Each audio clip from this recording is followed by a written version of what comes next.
Ladies and gentlemen, stand by, getting ready to go live with the legend, the man, the legend, the way of life, Dr. Brooks Agnew. This is awesome. He actually took a trip earlier to the Hollow Earth, and he was just a little bit late. So I had to take over, and it's going to be a lot more exciting now. We had an echo there for a second. It's going to be a lot more exciting now that I get to speak with Dr. Brooks Agnew. How the heck are you, man? It's great to have you on the show. Seriously, really excited to talk to you. I'm really good. But I wasn't in the Hollow Earth. I think I was at Taco Bell, but it's close. It's very close. It's a one and of the same sometimes. I've heard things about that place. Heard things. So health food. I call it health food. If you were really there, that's funny because, Taco Bell is, anyway, whole other podcast. I've heard different names for that. But let's get into the Hollow Earth real quick because people are primed. They're ready to go. Back in 2011, I think it was, right? 2011 or 2012, you were actually going to set up an expedition to go there. You're gonna break your way in and something, but then something happened. So actually, what happened? Where was it? We started setting the project up in the summer of 2006 for a launch in 2007. We had an expedition leader and everything was good. Steve was a good expedition leader, had been on several exotic expeditions before, Curry. And strange thing happened in November of that year. He came down with this rapid onset brain cancer, and boom, he was gone. Just like that. Like by October, he was out of there. So we pretty much said, well, that's it then. We're not going to do it. And so then the board got together and said, well, we have a question for you. I said, what? We want to nominate you as the new expedition leader. So what was I going to say? I said, well, okay, yeah, I'll give it a try. So 2007 was out, so we were going to do it for 2008. It takes a lot of time, a lot of planning to get the money together and get the team together. And as you know, we had a wonderfully booming economy in 2008. I don't mean like boom like it went up. I mean boom like it came apart. So there was no money to do a $3 million expedition in 2008, 2009. So we set our sights on 2010, and it just became untenable. We made a pilot film. We traveled to Tibet, to China, to Japan, to Mexico. We tried to follow every legend around the world. Those are trips we could afford. So we just raised the money and we went. We visited these places. We put the pilot film together. We won the Genes of Galileo contest in Tokyo, Japan with that film. So we had some momentum, and we thought, more people know about Hollow Earth than knew about Middle Earth, before the movies came out. But evidently we just didn't have the ability to put the marketing together. So we decided to try, high net worth individuals, philanthropists. It just didn't work out. So now what we're doing is we've backed off all that, and we're planning a 13-piece Netflix series on it. We have enough information together. We have enough interviews together. We have all the scientists that worked with us over the years and their papers. So we're going to put together a 13-piece, really nonfiction series on the legend of the Hollow Earth. And hopefully by the end of that, we've got enough presence, enough momentum that we can get this charter out of the way. The good news is that they just built a new icebreaker. It's the biggest, baddest dual-engine nuclear-powered icebreaker ever built, called the Antarctica. And we've got our sights set on that. It's not one of the old Soviet-era military icebreakers. This is a world-class icebreaker. It's the only ship in the world that can make this trip. So, if you could give the logistics then, because I have seen some really interesting images, actually one today from ESA that shows what looks like an opening to, like a central point to the Earth, although they're saying that that's just where there's no ice right there. And it's a perfect circle. I mean, it's literally perfect. And it correlates with much of the data that I have seen from, and I just did this the last podcast before I had an opportunity to speak with you, and it's incredible data. They said that they've taken 2.5 million different pieces of information with satellite imagery to compile this image. So, and then I've seen many of the ancient Sumerian tablets and put those down that talk about the netherworld and such. So, I mean, it's incredible. There's the ancients talked about it as well. So, where would you exactly go then? Would you go to Greenland area? Would you go to Antarctica? How are you going to get there? If you had all the money right now to do it and all the funds, what do you do? The plan is to leave out of St. Petersburg. We'd leave out of a city called Murmansk, which is a shipping city on the north coast of Russia. We would then sail to Helsinki, Finland, which is where the last Hollow Earth expedition, or shall I say Arctic expedition, launched from Admiral Byrds. And then we would leave Helsinki. We would go out for 14 days. So the first 4.5 days, we'd be in ocean. So it can be up to 12-story seas. I mean, 12 stories high, like 144 feet high is the swells. It's the roughest ocean in the world. Once we get through that, then we get into the areas where there are a lot of icebergs and then ice flow. Now we're going into summertime, so the ice is only a couple of meters thick. But then we have to break ice for about 4 days at 8 knots. That's not very fast, so you don't make much progress, but it's the only way to do it. So we have planned to go to 141 east, 86 north. That's only 4 degrees off of magnetic north, which, by the way, my ancestor, Sir James Ross, discovered in 1831. So it's kind of a return trip for my family line. And by the way, his first ship was completely destroyed because they didn't get out in time. The ice came together, froze around his ship, and crushed it. So they offloaded all the material onto the ice. They survived until spring, and a ship came and got them and sailed them home. And the crazy fool raised the money to do it again. Only this time he actually did find the North Magnetic Pole. So this is where the legend says that it is. It's roughly a 10,000 square mile. That's only 100 miles by 100 miles, but it's that size window that we can examine in that 6 days that we're in that location, where there's a helicopter on the ship. There are drones on the ship. So there are lots of things we can do to expand our search area. But keep in mind, we're bringing science teams from Washington University, Stanford University, Harvard, MIT, universities in Cambridge, and one in, I believe it's Sweden, the world's authority on the Ross gull. The leading ornithologist on the Ross gull is coming with it because it's a tiny little gull that strangely flies north for the winter. It finds someplace warm to nest north, but to this day, we don't know where it nests. We don't have any idea. But it's not an Arctic bird. It's just a little tiny, frail seagull. They can't take, 95 degrees below zero or winds like that. So it has to nest someplace warm. The eggs would just freeze solid. So it's a mystery. It's just a mystery. So after that expedition's over, we should have all the atmospheric measurements, magnetic measurements.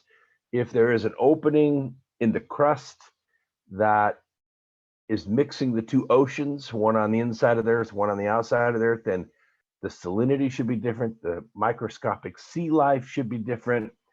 Lots of chemical changes because the ocean on the inside of the Earth is exposed to a completely different environment than ours. And we should be able to verify that because the concentrations of it will be fairly high. Now, I have looked at almost 40,000 images from satellites of this area. It's in the summertime very, very difficult to get an image of this because, as you know, the Data Denial Act of 2006, that's verboten. You can't let any live images north of the 80th parallel. Everything above the 80th parallel is animated. It's just no publicly available images. You That can since get 2006. right. Yeah, it's actually a joint treaty between NOAA and EUMETSAT, which is the European version of the uh, National Oceanic and Aeronautic Association.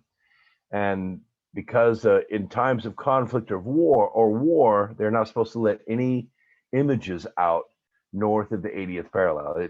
It gives imaging data that could be used by cruise missiles to reach their targets. So they don't let any of that information out. Google Earth, all that stuff is all animated. It's a composite of what's up there. And we can't use GPS for navigation because there are no GPS satellites that far north either, especially at sea level. So we have to, use stars and use tracking systems that only the Russians have set up.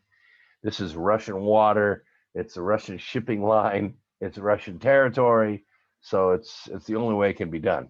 And actually, the shipping company is very excited about the prospect. They're almost doing a joint venture with us, except that this ship costs so much to operate. It has a 3.5 year fuel supply, but it takes about $1 million to fuel the ship for that 3 years.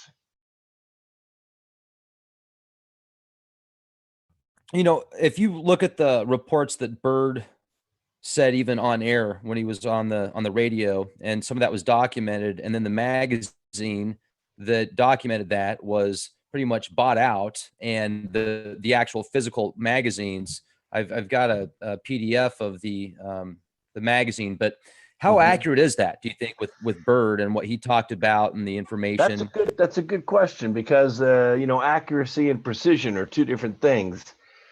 According to Byrd, what he did is when he flew out of Spitsbergen to make this flight, he had so many hours in the air, and his round trip, he didn't land. His round trip did not seem to jive with the distance that he said that he traveled. And this same route was done again the next year by another Arctic pilot, and he could not duplicate those times. And he did not see what Admiral Byrd said he saw. So everyone is sort of now questioning his trip. Did he really fly where he said he flew? Did he get off course? But you have to remember, Admiral Byrd was probably the best aerial navigator in the world at that time. He could use a sextant from the pilot's seat, and he could tell where he was. There were no navigational aids up there, no landmarks to go by, no freeways like we fly roads today.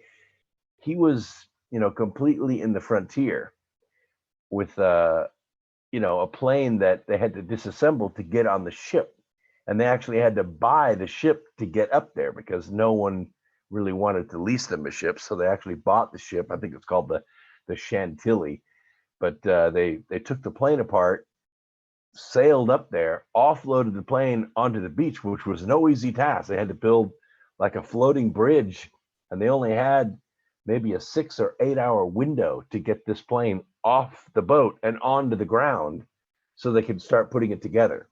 And it took them a couple of weeks to put it back together, and then they took off. They flew the route. I mean, this is like being on the surface of the moon. It's never been done before. And there was no rescue. If he would have crashed, he would have just been an aviation statistic.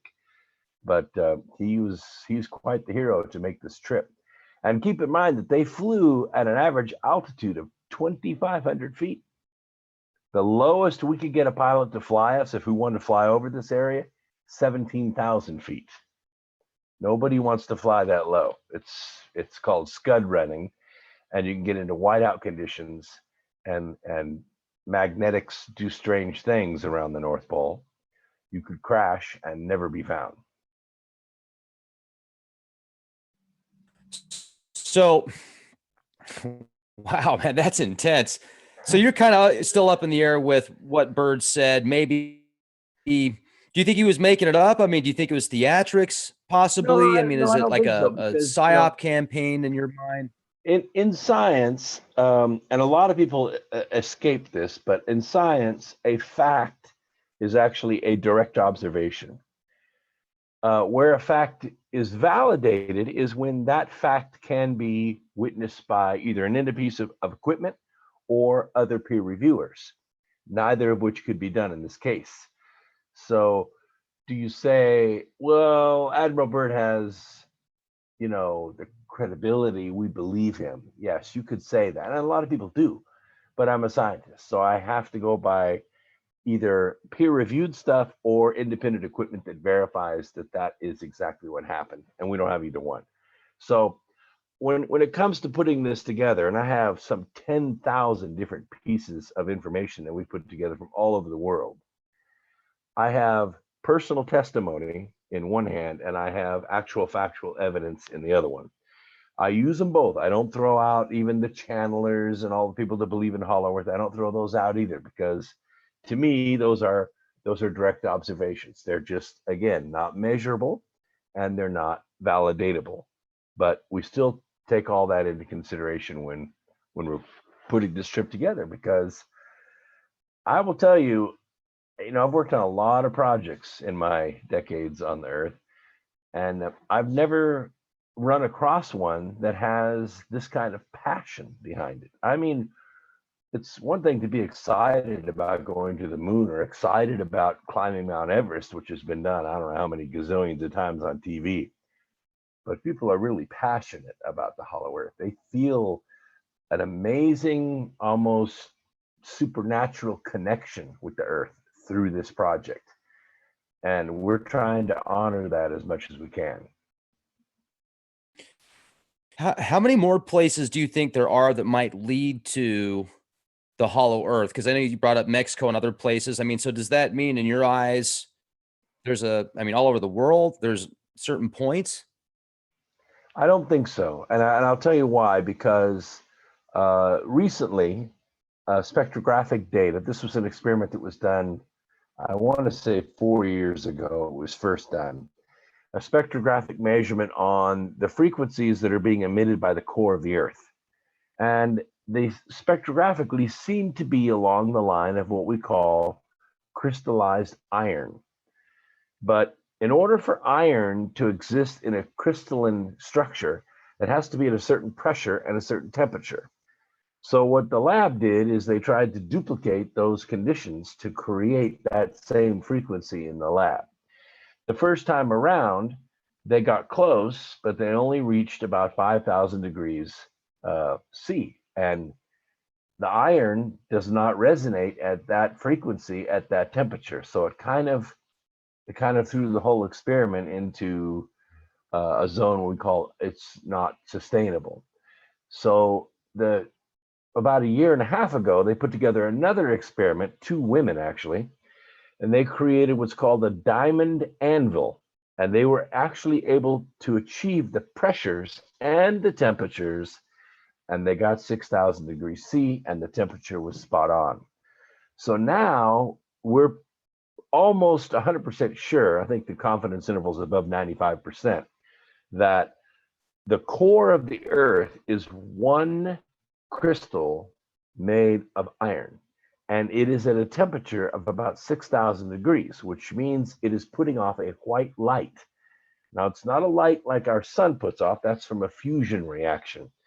This is from photons that are generated up in the upper shells of the iron as the electrons move up and down between the last 2 shells, and it puts off a white light. Now, can that light be used to grow plants? Yes, it can. Can be used to make photosynthesis. Grow lights are done this way all the time. Not from the ultraviolet light that's on the inside of those bulbs, but from the dope that's on the inside of the glass. That's what puts out the white light that the plants grow on. Now that dope is excited by the ultraviolet light on the inside of the tube, but it's not ultraviolet light that makes the plants grow. It's not ultraviolet light that makes the plants make sugar out of carbon dioxide and water and nutrients out of the soil. So it could sustain life if there is a light down there. The other thing you're going to have is space, because it can't be 6,000 degrees down there and nothing could exist. But consider this. Given the diameter of the Earth and the weight of the Earth, we know we can kind of guess what that is based on its orbit around the sun, the distance and the time it takes to go around the sun. We know about how much the Earth weighs, what its overall density is. Its diameter tells us that this planet's pretty light. It's not really dense, which means if we have a solid iron core, which is somewhere around 14 and a half grams per cubic centimeter, which is pretty dense, and dirt, which is 2 or 3 grams per cubic centimeter, it means there has to be voids in the planet. Well, when we consider a solid core that may be rotating at its original speed, and a crust that, because it's expanded, is slowed down to conserve momentum, we now have a counter rotation between the crust and the core, which creates our magnetosphere that we have around our planet. All of these things are conditions that support life, but the only way they can exist is if there's this counter rotation between a metal crust and a metal core, which is exactly what we see.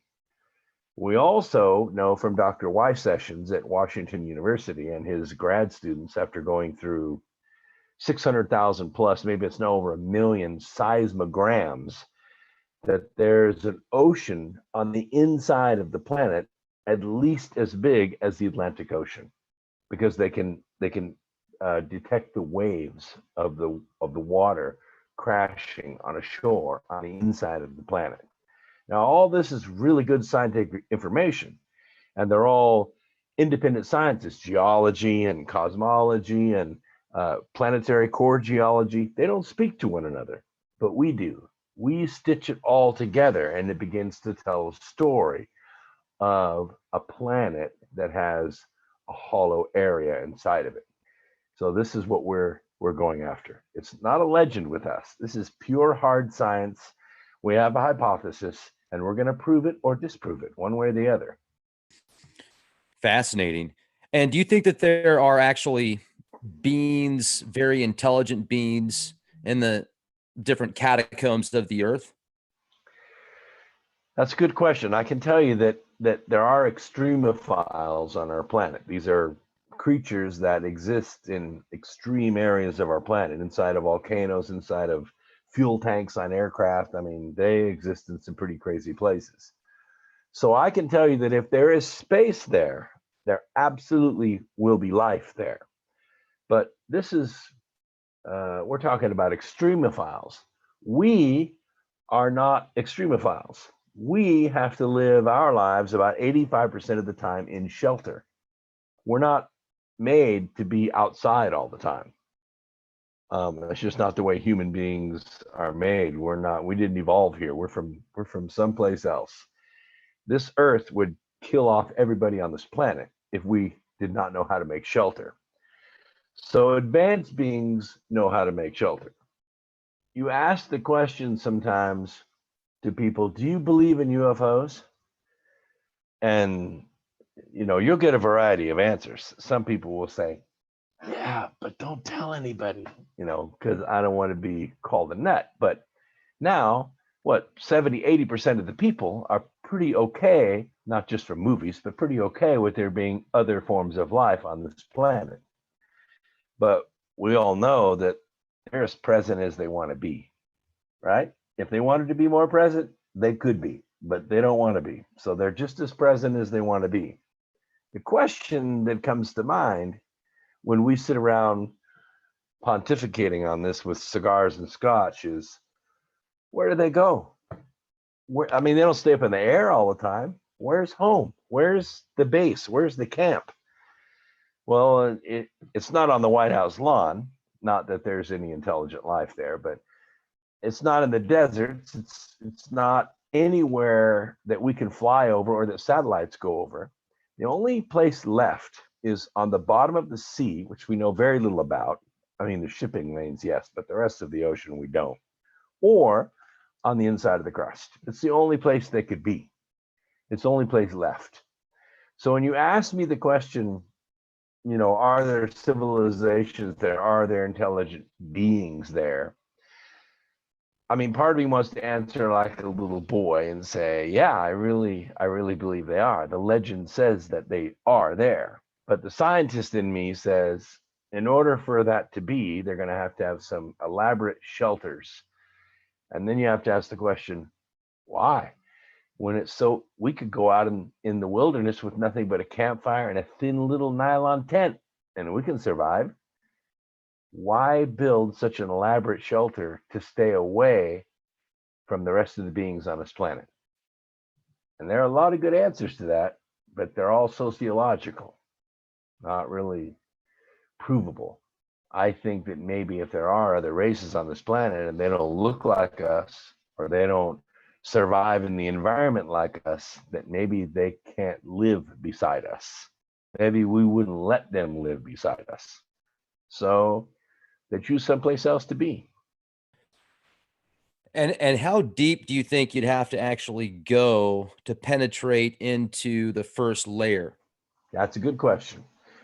According to the diameter of the Earth, the speed with which it rotates, and all of the measurements that we've got so far, which are based on these frequencies that are coming out of the Earth, and what are called pressure and shear waves that we can measure every time there's a major earthquake. We have a lot of seismograms around the planet, and if there's an earthquake on this side, it sends shock waves through the planet. Well, some of those are pressure waves and some of those are shear waves, and we map those. So when we look at that image, we see a crust about 900 miles thick. And then we see could be up to 600 to 800 miles of open space, and then this solid iron core, which could be 1,200 miles in diameter. When you put that whole picture together, you have an enormous space that's, what do we have? 8-9 miles of atmosphere, 50,000 feet. It's about it for our airplanes to fly. We're not talking 8 miles. We're talking 800 miles of atmosphere on the inside of the planet. So we don't really know what the environment is like there, but it could be extreme but livable.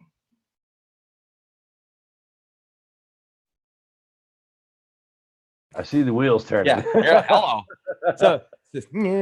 So you break through that crust, and is it like a free fall then? I mean, do you feel that maybe, I know you said you don't know, but would you think that if you had a parachute and if you wanted to just do free fall for the first X amount of miles, you could do that and then parachutes up? According to Newton, he has two theories on the physics of planets. Yes, he has lots of theories about the motions of planets, but I'm talking about a sphere itself.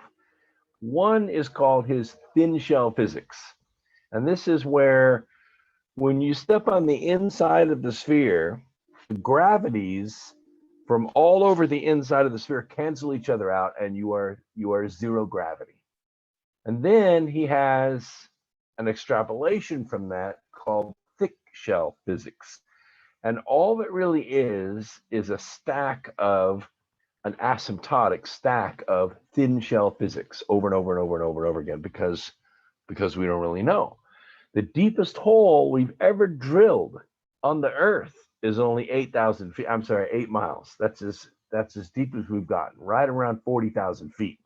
That's nothing. That's a scratch on the surface. So we don't really see a difference in gravity, but theoretically, you weigh less on the mountaintop than you do on the valley. I mean, theoretically, you weigh more at your feet than you do your head, because the closer you get to the core, the more you weigh. The further away you get, the less you weigh. But remember, we're dealing with two gravitational bodies here. One is a thick sphere, and the other one's a core on the inside. So if gravity really is a theory, when you're in between the core and the crust, it depends on which one you're closer to.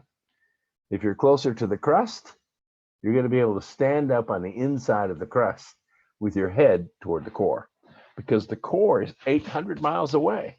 The crust is right under your feet. That's why we were so amazed when this ocean was detected on the inside of the crust. We're not talking an ocean that curves away from you. We're talking about an ocean that curves up. There is no horizon. Yeah, that's what I'm talking about. Now, also, then, how would you like the lava from, the mass amounts of volcanoes and such? Would that just be like one layer of, I mean, a lot of people say, well, how do you explain the lava and such? So, Well, remember, we're talking a crust that's 900 miles thick. So that crust is constantly undulating because of the tidal gravities from the sun and from the moon. Every time the moon goes around us, every 28 days it goes around us, um, it tugs on the earth, it tugs on the ocean. That's where we get our tides. As the earth revolves, you got moonset and moonrise. The earth is revolving at a certain speed. The moon is going around the earth every 28 days. So you get this tidal gravity that stretches and squeezes the earth. Well, the crust is feeling all that tidal gravity. And that tectonic movement is what creates that heat and that pumping of magma around. But there are volcanoes on the surface. There are going to be volcanoes on the inside as well, but it could be quite temperate.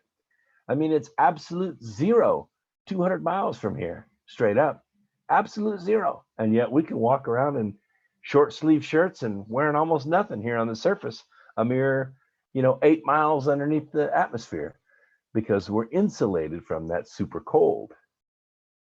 Same thing on the inside.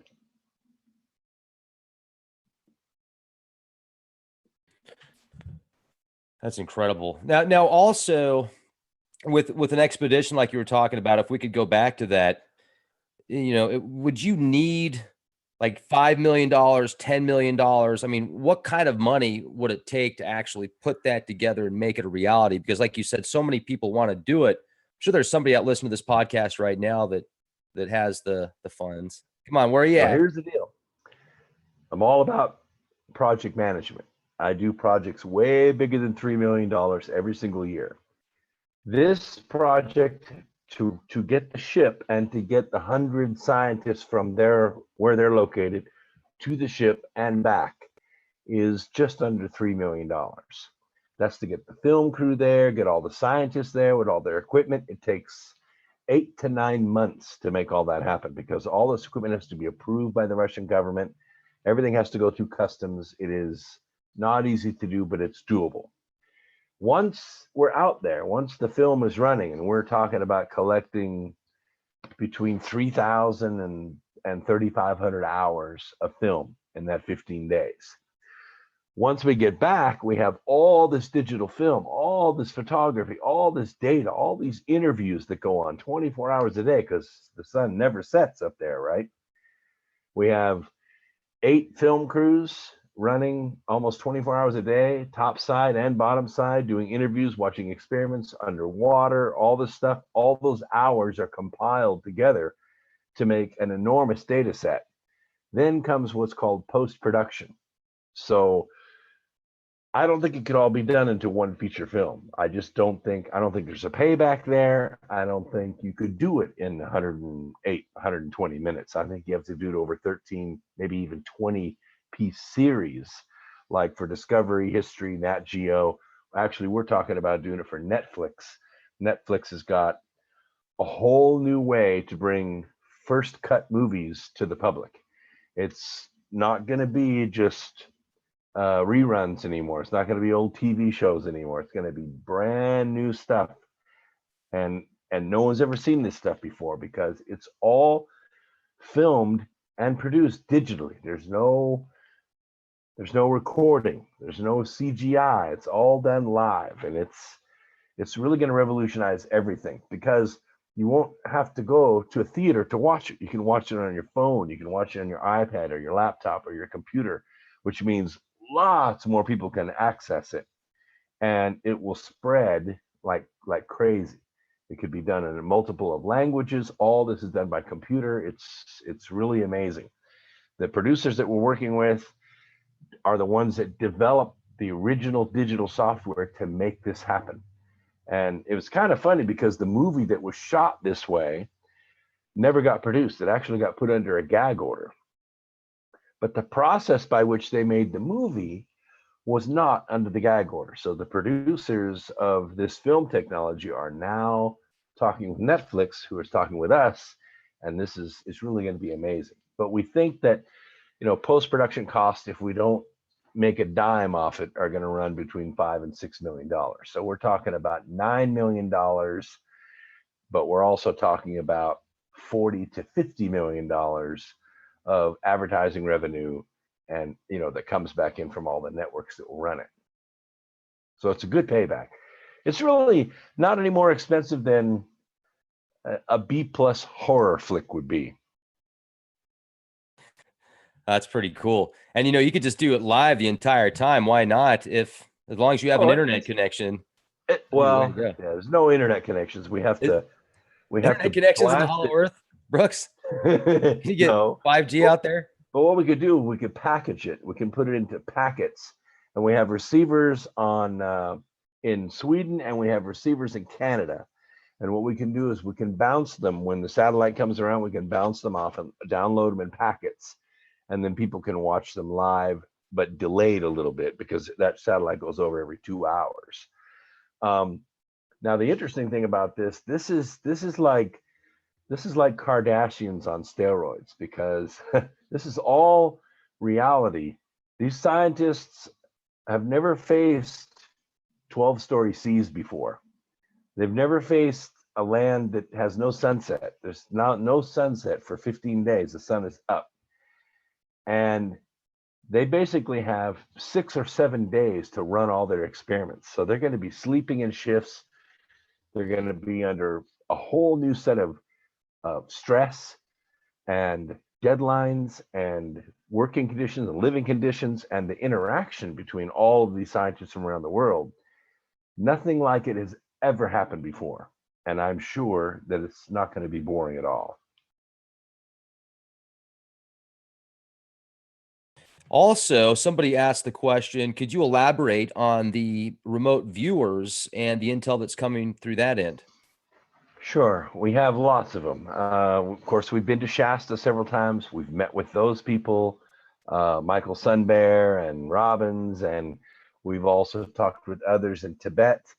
And what they tell us is that there are cities down there. There are intelligent beings down there. They go by various names, Mikos and Telos, and they're actually quite elaborate with their stories. And we got to record them all. We have to talk to them all, but you just have to wait and see, because I'm not trying to insult anybody. I'm not trying to say I'm not a believer, but I'm not a believer. Scientists don't believe anything. We have intuitions, but we're really looking for data. And once we get data, it's pretty hard to disprove. We're looking for samples. If you have the ability to remote view or have the ability to astrally travel there, please bring me back a leaf, a fingernail, a photograph, anything. I promise you it will be treated with dignity and respect. It's so funny that you just said fingernail, because please tell me you read the Enki story where Inanna went to the netherworld and she was brought back to life because Enki's fingernail turned into some type of demon and brought her. That's weird that you just said that. Talk about a synchronicity. Anyway, that's a whole other podcast. That was very interesting. But I have been to Abydos, Egypt 6 times, so I know the Isis Osiris story backwards and forwards. Wow, fascinating. Absolutely. So, and speaking of that, you also talk deep, and I want to get into the logistics of the globe model if we can here in a few minutes or in a little bit, because for some reason, the flat earth theory seems to be taking over certain people's mindsets to the point to where they won't even think about other possibilities. So speaking with somebody like yourself that has the data, you've got a doctorate degree, you know the logistics. I'd really like to talk about that in a little bit, but what I'd like to do before we do that is take a 5-minute break so we can I'll have to re-upload the title real quick so people will link into that. But okay. So anyway, yeah. But also, how do people find out about your radio program? Because you do like 3 or 4 days a week as well. I do 3 days a week. Mondays, Wednesdays from 7 to 9 with the Quantum Connections radio program with Lucky. And I do my own program, X Squared Radio, Sundays, 8 to 11 Eastern. And that's just full on. We do all kinds of science. We do economic science, political science, geology, biology, cosmology. It's a live call-in show. We take all comers. Anybody wants to talk about anything. We have a free chat room. You can come in and put your questions in the chat room just like you do. And it's live radio. Plus we archive it. So there are, I don't know, several thousand hours out there that people can listen to. We've been out there for 13 years now. And, podcasts come and go. We'll probably get another 500 every month, and 500 quit because they just run out of stuff to say. But somehow in 13 years, I haven't run out of things to say. So we're doing okay. It's called X Squared Radio, and you can reach it at xsquaredradio.com. And during the week, it's at truthfrequencyradio.com. Okay, fantastic. Much appreciated. And, let's go back to, you were talking about the CGI imagery and such, and there's that certain parallel, and you say it's for like security purposes. A lot of people are going to speculate that there's other reasons besides the ICBMs and stuff like that. So could you get more into detail on that? Well, I've tried to. I've actually gone to Washington a couple times and on other business, but tried to ask them why, all this data is cut off. And they just don't publish it. They just don't put it out there. I mean, it's kind of interesting because there was an argument going on. Congress was actually suing NASA. It's kind of crazy, but they were considering litigation against NASA because NASA had surveillance cameras that were able to resolve to 1 meter. 1 meter. And all they would give Congress is 12 meters. So, 12 meters is about 36, 38 feet. And 1 meter is, of course, about a yard. And this is from space. NASA would not give up that technology, even to Congress, because the technology is so advanced that they don't want it in civilian hands. It just might get leaked. And they don't want our enemies to know what we can see from space. About 3 years ago, the Navy launched a satellite. It was a surveillance satellite. As soon as it got into orbit, it went dark. And they expected the orbit to eventually decay. Rather than let that satellite burn up in space, burn up in the atmosphere as it decayed, they shot it out of orbit. They shot a missile at it and destroyed it. Now, this did two things. First, it told our enemies, we had something on that satellite we didn't want anybody to see. And the other thing it told them is, we can knock a satellite out of its orbit, a 20,000 mile an hour orbit, anytime we want. The real question was, why did it go dark? Did somebody attack the satellite with some kind of beam after it got into orbit so it wouldn't work? Maybe they knew what it was going to look at and they didn't want it to work. Shortly before that, we had a mini space shuttle. It's unmanned. It's called the X-37B. NASA had been working on it for a long time, and when the budget cuts came, and they were brutal, the X-37B was cut.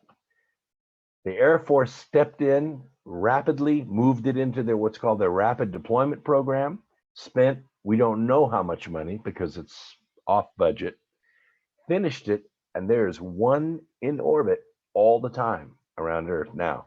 And this is a mini space shuttle that's a drone that has a cargo bay with something inside, totally highly classified. And here's the weird thing about this ship. It can actually change orbits. So it can change the amount of time it takes to go around the planet. They don't know what's in it. Some people speculate it's surveillance equipment. Some people think it's a weapon. I don't know if you've ever heard this before. It's called the Rod of God. You've heard of it? Oh, yeah. That was supposedly used in China when they devalued their currency 3 times in a short amount of time. And then there was that massive explosion where there were Mm-hmm. dozens of 40-foot containers thrown around like empty cardboard boxes. Mm-hmm. Yeah, and that's a very modern city, by the way, almost brand new. I've been to China lots of times, and like you go to Shanghai, it's the biggest city in the world. But you sit in your hotel room at night, 26, 27 floors up, and look out over the city at night, and all you can see hundreds and hundreds of welding arcs all over the city. That place is constantly building, all kinds of stuff going on there. So this area that you're talking about, this port, was actually a high-tech modern port, and it wasn't supposed to blow up like that. I mean, the stuff that blew up was very well secured in a modern warehouse, and somebody blew it up twice. I mean, they had two major explosions as their currency was sliding out of control. Yeah, that was just a chemical, malfunction. That these two chemicals there, these cleaning compounds. Yeah, Could be, but it destroyed a lot of brand new cars that were sitting there ready to be shipped. Just to explain, the rod of God is a heavy metal rod. Some say it's 2 inches in diameter and about 12 feet long. Others say it's 12 inches in diameter and 20 feet long. I can't imagine what that would take to lift into space, but all they do is drop it. It doesn't have any propellant at all. It's just a rod that they drop out of space, and they calculate where it's going to hit. But it hits the ground so fast and so hard that the shock wave is unbelievable. That's incredible. The technologies are becoming so advanced and so quick, especially if you really get into the singularity possibility after radio transference, radio communication within 200 years, technologies and abilities like something you would see out of a science fiction Marvel movie. It's incredible. What, if we could maybe transfer subjects for a minute and talk a little bit also something that you discuss quite a bit. I don't know if people have had a chance in this room to hear much about it. Some of them have. The dual Earth hypothesis. How you can even take it back into biblical times as well. It's really incredible from what I've heard, and I think it would be a great discussion point. My co-author, in fact, this is how I got into writing. It was way back in 2001. Actually, it was right after 9/11. Toyota called me up. I went to Japan, and I took a plant apart in Japan and brought it to North Carolina. And I was introduced to my co-author, who heard me lecture. I forget what the subject was on, but she wanted to write a book on the creation of the Earth, which kind of fascinated me because I'm all about that. But she approached it from an archaeological point of view, and I approached it from a physics point of view. And it took us until 2004 to finish the first book, which was the Arc of Millions of Years series. We made 4 volumes. We finished the last one in, I think, 2009. After we finished that, and this is an enormous undertaking, 44 different ancient texts we used. We digested them from not only the archaeological point of view, but also the scientific point of view, and put them all together to tell this ancient story, which is, as you say, Earth is actually made of 2 different worlds. One we call a lower vibrational matter or temporal matter, and the other is a higher vibrational matter or spirit matter. Sometime around the flood of Noah, the higher Earth fell or was cast out and merged with this planet in this orbit around this sun. And if you look at the Genesis story, it kind of fits right along with this. So what you end up with is a planet that is one world with a lot of water and a lot of high energy mixed with another world that was mostly rock and metal and very low energy. And they have existed in some semblance of harmony for several thousand years. But the theory is, or the legend is, that one day they will become dissident to one another and they will come apart. One higher Earth will go off back through the rift in the Milky Way, back to its origin, and the other one will stay here. So in 2011, I wrote a screenplay on this. It was called Birth, Bearth. And I thought it was a really good big screen movie. And it sat there. I couldn't pitch it. I just too busy doing work and time kind of got away from me. So in April of 2015, Mr. Trump started to come down the escalator of Trump Tower and announced he's going to run for president. And I went, wait a minute. And I went back to that Birth screenplay, and there it was, written in 2011. I said, oh my gosh, this is actually starting to happen. So I decided to take the old screenplay and I rewrote it as a trilogy. And I wrote 3 books in 1 year. And the last one was published in January of this year. And it is, I'm telling you, a white knuckle ride through this whole thing of how the consciousness of mankind is linked to the consciousness of Earth itself. And as Earth begins to separate, this grand division, what happens is the higher vibrational souls go with the higher Earth and the lower vibrational souls stay with the other one. And it fits the whole rapture motif, the whole heaven and hell motif, the whole, light becomes unaware of darkness, darkness becomes unaware of light, and how they all separate. Only it's a big screen movie in 1,100 pages. And it's a hell of a ride. I can just tell you that. It's both in print on Amazon and in audio, read by me because I can't afford a professional reader, and it's a great ride. It's, all the different possibilities are absolutely incredible. And, you've also really done a lot of research into the Nephilim and like the giants. What do you think about that? Well, I mean, we got another 2-hour program here. The Nephilim, which a lot of people call the fallen angels, or the 200 angels that were cast out or sent here as watchers to watch over the creation. And what happened is it became corrupted. They became more aligned with Lucifer than they were aligned with God. And Lucifer evidently is a very powerful, very tempting being. And he excited in these watchers their desire. Now, an angel's an angel. They don't have desire. They don't have free will. They follow orders. Once an angel decides to express his free will, he falls. That doesn't mean he gets stupid. That just means he's on a different path. So these 200 angels started to take mankind on a different path. And it involved breeding with human females, which the first generation of offspring was also called Nephilim. Some of them procreated and created races of giants, which are their genealogies throughout all kinds of scriptures, not just the Kabbalah, but also the Old Testament.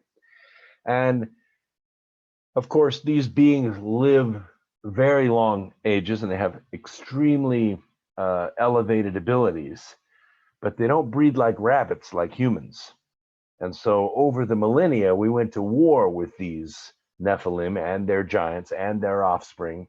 And we went through a terrible flood, which is the blending of these two earths again, and pretty much wiped them out. But that doesn't mean that they're totally gone. In the books, and I personally believe that there are some, if not all, those Nephilim, those original watchers, are still here on the earth. But we're 7 billion strong now. 200 cannot stand against 7 billion. But what they do is they use their wisdom and their skills, both supernatural and super science, and they teach them to men and women who have a high level of greed, a high level of commitment, and are willing to sell their souls to realize the blessings that they're going to give them. And they're able to control the world through this kind of action. Well, 240 years ago, things took a right-hand turn because Europe was right where they wanted it. They had a handful of monarchs that ruled the entire world. Nobody could move, nobody could advance. There were no educated people that could revolt. It was impossible. Their armies were too strong. They controlled all the money. They controlled everything. But the one thing they didn't control was the frontier. So we came here to this continent. And 240 years ago, these few brilliant men sat down and said, look, we're not stupid. We can read the scriptures. We see where this is going. This whole globalist thing is going to Armageddon, and we're going to have this big war, and all the yields are going to be wiped out. And I just think we can take the world in a different direction. So they, knowing the future already, they chose a different future, and they formed this country with two things the world had never seen before: liberty and freedom. And for 240 years, that globalist force has been trying to destroy this country. They have gone to war with us many times and lost. But now they're very close to winning, not with bullets, but by splintering our ideas and splintering the whole concept of freedom and liberty.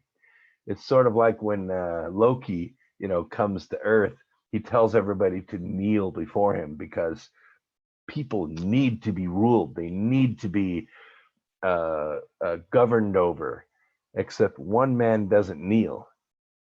And he says, I don't kneel before men like you. And Loki says, there are no men like me. And he retorts and says, there are always men like you. Well, that's where we are right now, my friend. We have men who are very wealthy and very powerful, and they want this freedom and liberty thing to be over. And we're 2 days away. 2 days. Today's the 2nd. On the 4th of this month, they're planning the biggest street fight this country has ever seen on our own streets. Not with an invading army, because they're already here.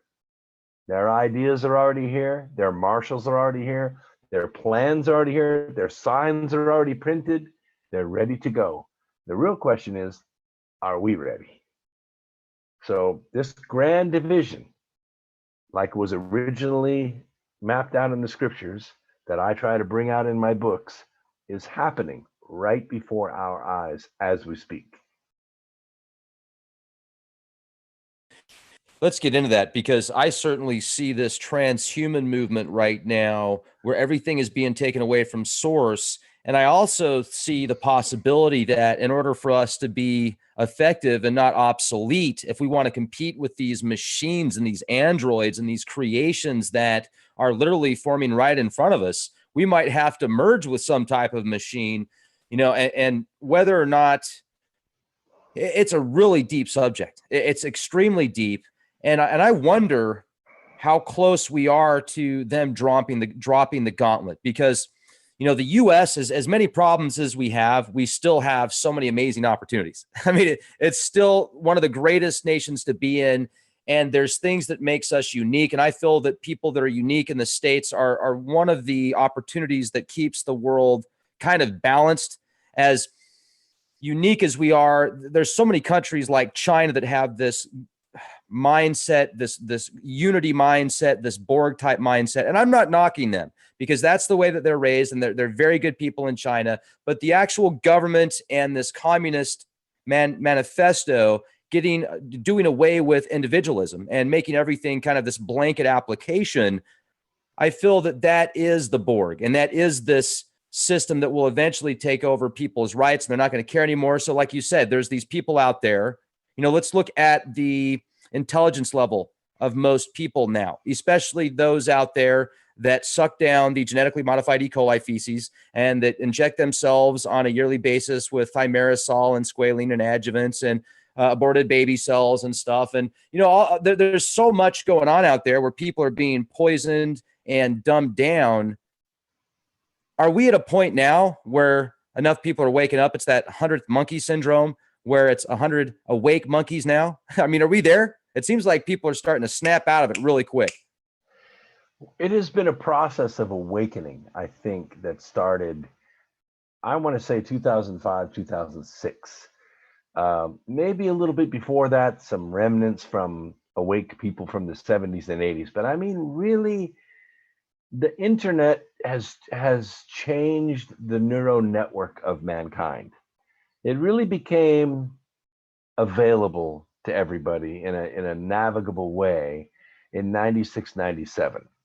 But it really didn't become part of our lives until after 2001. In fact, I would say it's probably around 2012. And here's why I say that.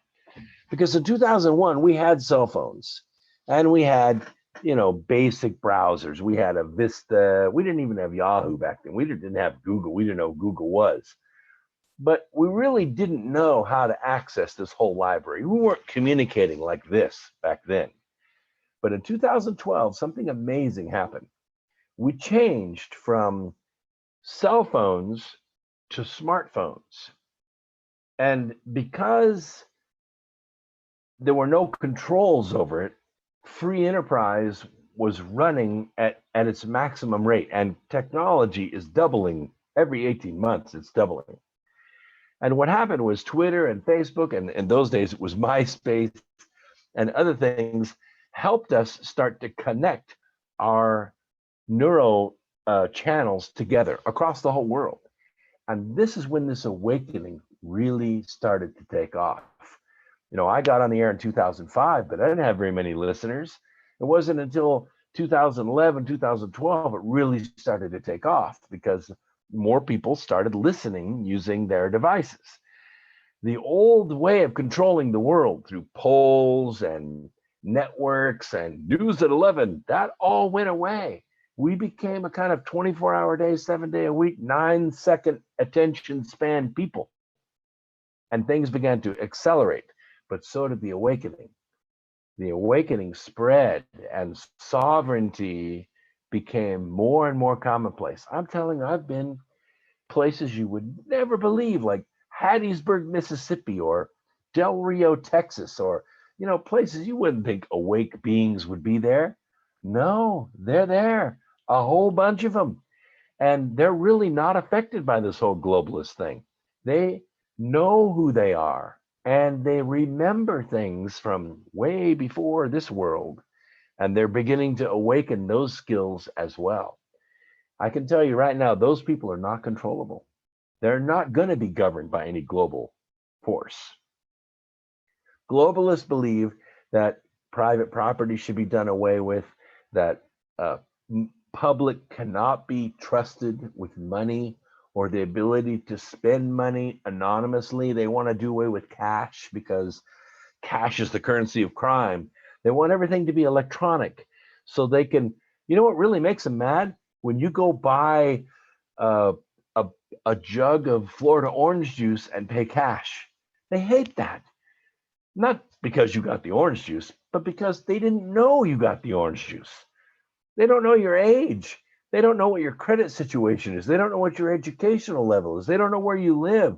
They just know a jug of orange juice disappeared off their shelf. I mean, it got paid for, but they couldn't track who drank it. And it drives them nuts. And they want this all to be connected. So there's a globalist push to do away with cash. And of course, what comes along is the other side of the coin, the whole blockchain technology. It's not cash, but it's definitely not trackable. And if it stays unregulated, what's going to happen in the blockchain industry is exactly what happened in the internet business. Whole new technologies, whole new systems of exchange are going to come about, and they're going to go about in very short order. Look at Bitcoin. It's by far the leader. It made it to $7,000 today. That's insanity. But you see how quickly it got accepted as a currency. And there are 800 other cryptocurrencies right behind it. If they don't get a hold of it, and I really don't think they're going to, Russia's trying right now, but I don't think they're going to get a hold of it. What's going to happen is a whole new system of economy is going to evolve. And the globalist effort is going to fall apart. And they know it.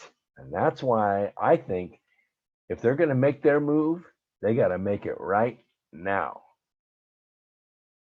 Well, maybe they feel that they're being pushed into a corner, and this could be a time for them to launch some nukes at North Korea or create some type of, war diversion tactic and keep their monies afloat.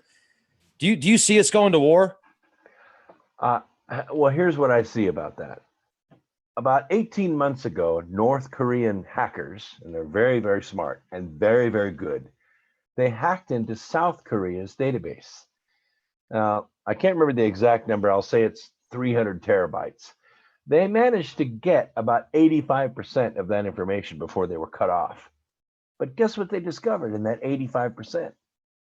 They discovered a plot to take over North Korea and kill Little Kim. I just call him Little Kim. Well, what does he do? He goes immediately into defense. Wait a minute. They're plotting to kill me. They're plotting to take over my country. So he goes into defense mode and starts shooting missiles off to show the world, hey, I can do this if I want to. You better leave me alone. So I think this whole thing is getting to a point where somebody better sit down and start talking with one another, or it's going to get crazy. I also know that North Korea is not part of the central banking system, and there are certain conspiracies that go with that as well. And China's worried that if he does something stupid and has a great nuclear accident in North Korea, guess where the fallout's going? It's going to China. It won't be good for them. So this junkyard dog is about to cause a whole bunch of people a whole lot of problems. Somebody better sit down and start talking, and they need to do it in a hurry. Do I see us going to war? No. In fact, I think wars are pretty much done with. We're never going to march against one another in uniform again. It's not going to happen. Nobody could withstand the United States. The closest one to us is 1/10 our size, and not even close to us in technology. It would be over in a weekend. That's not the way wars are going to be fought. You want to see how wars are going to be fought? Wait till this Saturday. You'll see. So you really think that November 4th is going to be a date that some of these Antifa members start coming out in force, and maybe they're being funded by people like George Soros? George Soros and Paul Singer, two billionaires that have pumped a lot of money, and we're talking about over $2 billion on short term. We're talking about Antifa, which is basically a fascist army of thugs. We used to call them brown shirts in the old days. Another organization called OFA, which is organized by Barack Obama and his crew. They're more or less organizers, community organizers and teachers, and they make sure the signs get out and the buses and logistics and pulling everything together. But OFA, and the other one's BLM, which is the leftovers from Occupy Wall Street, and they're everywhere. Now, they've been very, very quiet the last 12 months, very quiet. And that's why when Donald Trump had his meeting with all the military people around the table, and the press said, well, how did it go? He said, well, I think it's the calm before the storm. That's exactly what he's talking about. All these men in uniform, they don't know how to fight this. There is no way to fight this that we have in the books. Nowhere. This is a different kind of war. Europe is done. They already have all the soldiers in place. Islam is totally infiltrated Europe, and all they need is the word. And they will rise up and they will burn that continent to the ground if that's what's required. They're not there yet in this country. In this country, we have one thing that has kept this country free for 375 years. Give you one guess what it is. The Constitution? Nope, that's not 375. I was like, no, wait, yeah. Fail. This predates the Constitution by over 100 years. It's the armed American. That's the only thing that has kept us free. Those guns, they're not for hunting. They're not for home defense. They were put into the Constitution as the Second Amendment, not the Eighth or the Ninth, the Second Amendment, in order to keep government from taking all the other rights away from us. It's not that we would ever go to war with our government. It's the prospect that we're not so easy to take over. And if we never give those weapons up, it will always be that way. Now, I'm not saying we're going to have this street fight that's going to go to a knife fight, to a club fight, to a gun fight in the streets. I'm saying that fight will never take place because the opposition is everywhere. And I tell you, I go to gun ranges and I interview people at shooting ranges and at gun stores. I went to 5 different ones this last year. Those gun ranges were full of people, all kinds of people, 15-year-olds, 80-year-olds, women, men. And I asked them, why are you here? What are you doing? They said, well, we're practicing. For what? I mean, you're shooting a human silhouette, not a deer head. What are you doing? And they said, we're practicing for war. And I can tell you, there are a lot of armed people out there. Now, Barack Obama might go down in history as a lot of different things, but he has this one title. No one will ever surpass it. He is the greatest gun salesman in history. No question about it. I wonder if he had money in gun stocks. That would have been a good idea for President Obama, definitely.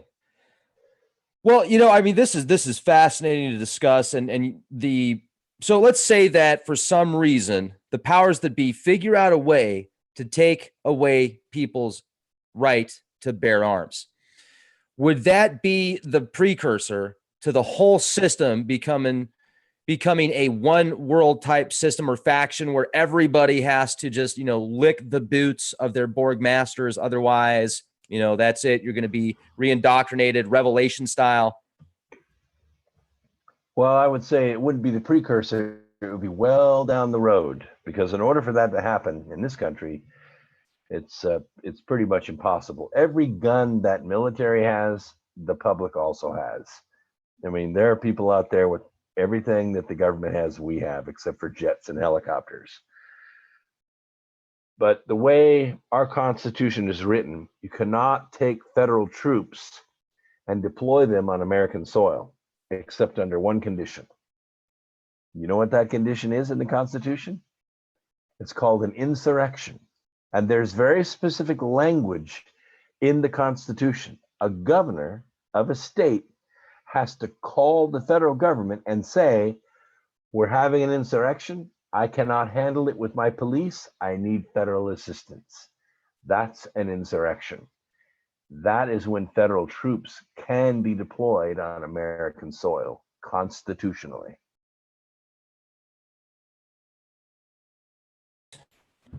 And you see that potentially happening then? I would, if there's any OFA people out there or Antifa people, if you've got a pair of black jeans and a mask and a baseball bat in your closet, you need to listen very closely, because you're going to put yourself in the position of an enemy combatant, and it's not going to go well for you. They have buses standing by, they have ships standing by, and they have prison facilities standing by. It happened in Charlotte. In Charlotte, we had that happen. They brought in the buses, they loaded them up, and we've never seen them again. By the way, when they checked their IDs, none of them were from Charlotte. They were all from out of state. They were all brought in to burn Charlotte to the ground.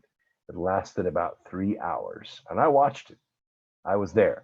It was done. Those people were loaded up on buses and they never came back.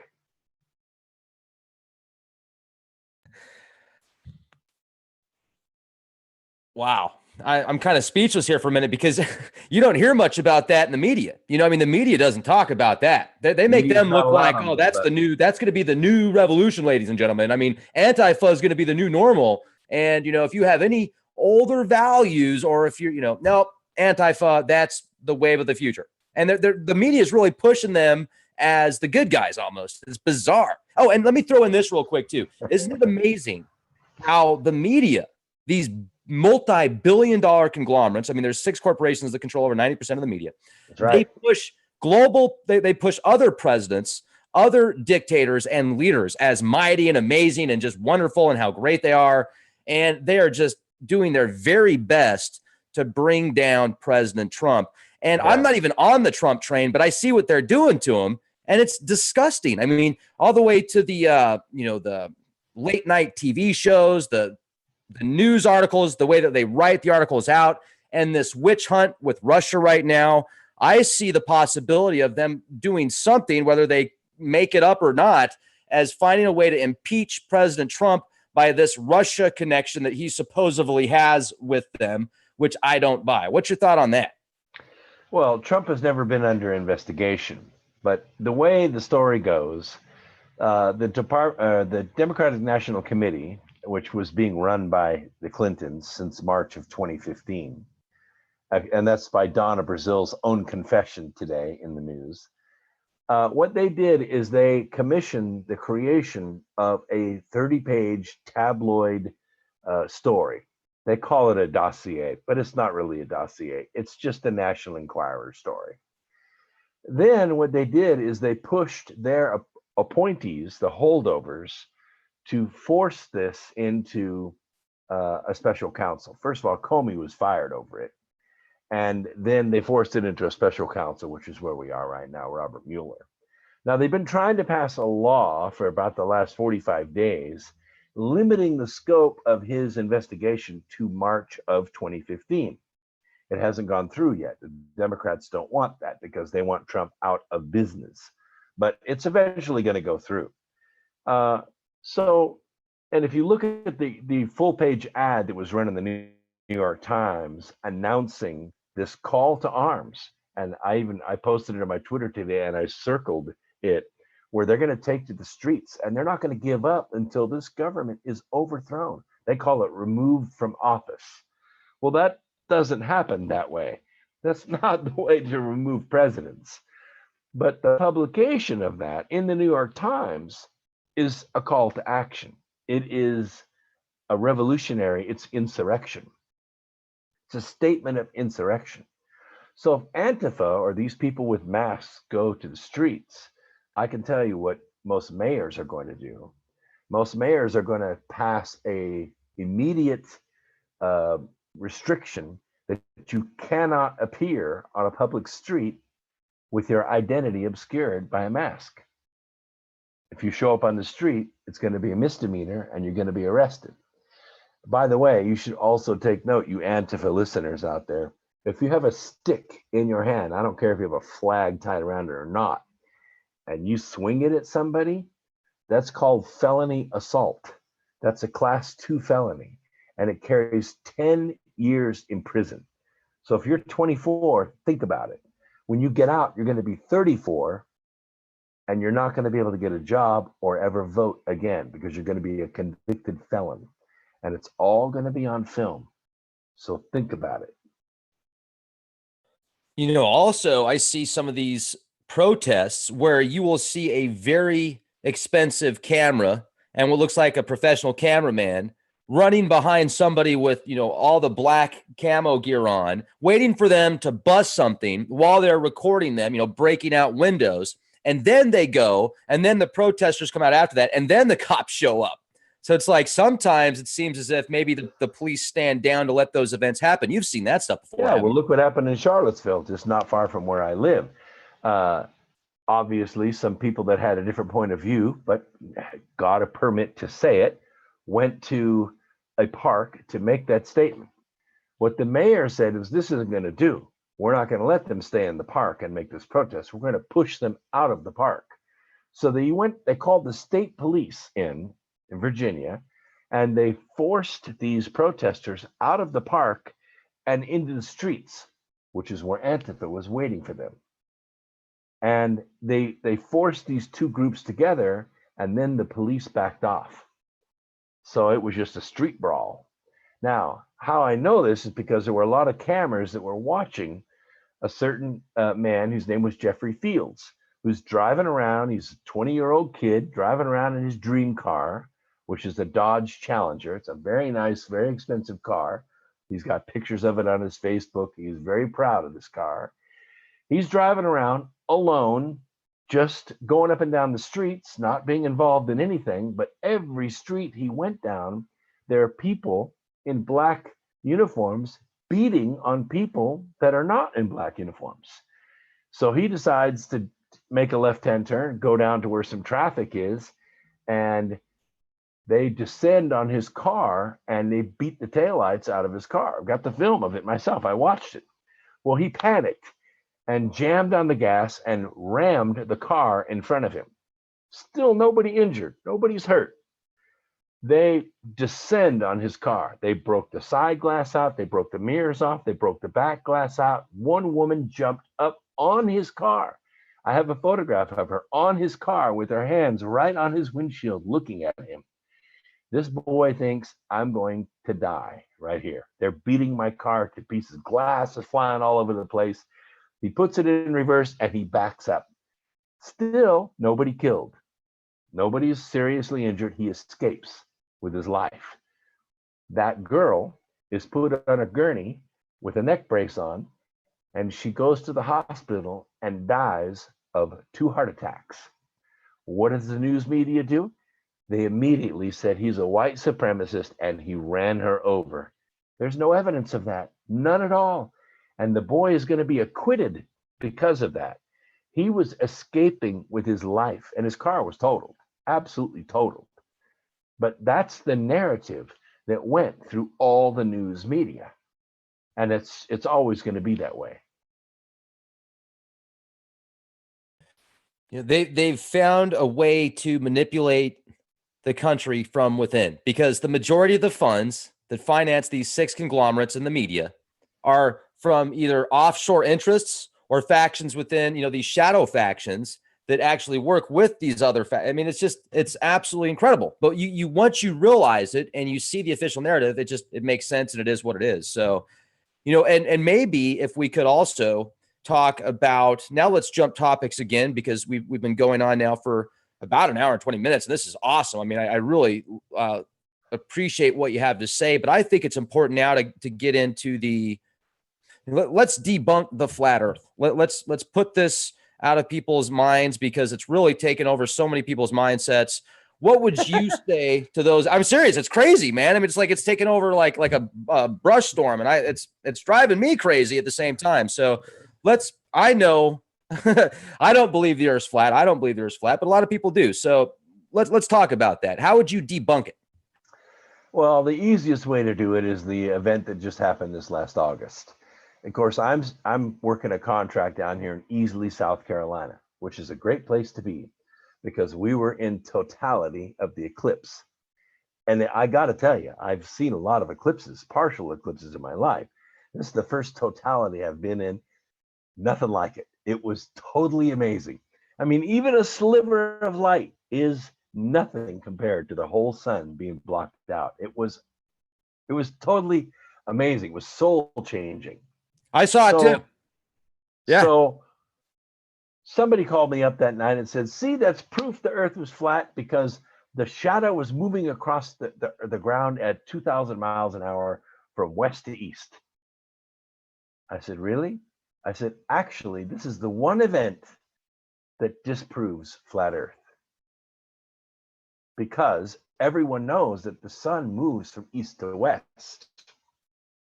So the only way that the shadow could move from west to east is if the earth was in fact rotating and the light is on one side and the moon is in the middle, and as you're moving it across, the shadow is moving in the opposite direction of the light. Just like a car going by your window, the light goes backwards across your wall. The car goes that way, but the light goes that way because of the angle at which it approaches. And if you calculate the distance of the sun to the moon and the moon to the earth, the shadow of the moon is going to travel across the earth at roughly twice the speed with which the sun moves across the face of the earth, which is exactly what it did. It's about 2,200 miles an hour from west to east, while sunlight was going from east to west. Disproves hollow earth. Done. And the defense rests.